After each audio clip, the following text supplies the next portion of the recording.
اللہ تعالیٰ نے بنی نوح انسان کو بے شمار نعمتوں اور رحمتوں سے نوازا ہے۔ انسان کو رب کریم نے احسن تقویم کہا۔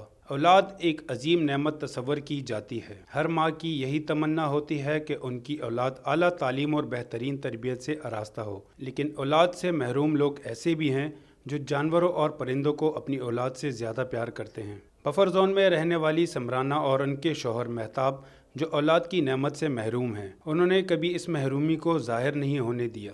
انہوں نے طوطے پال کر ان کو اپنی اولاد کا پیار دیا۔ طوطا تو طوطا ہی ہوتا ہے، موقع ملا تو اڑ گیا، اور خاتون اپنی اس پالتو طوطے کو گلیوں بازاروں میں دیوانہ وار ڈھونڈتی رہی۔ 4 دن ہو گئے میں کنٹینیوس کو ایک گلیوں کے دروازوں پر بیلے دے کے، سیڑھیوں پہ چڑھ کے، درختوں پر دیکھ کے، میں 4 دن سے اپنے مٹھو کو اتنا ڈھونڈ رہی ہوں۔ آج صبح سے بھی میں یہاں ہوں کہ شاید کوئی میرا مٹھو لے کر آیا ہو۔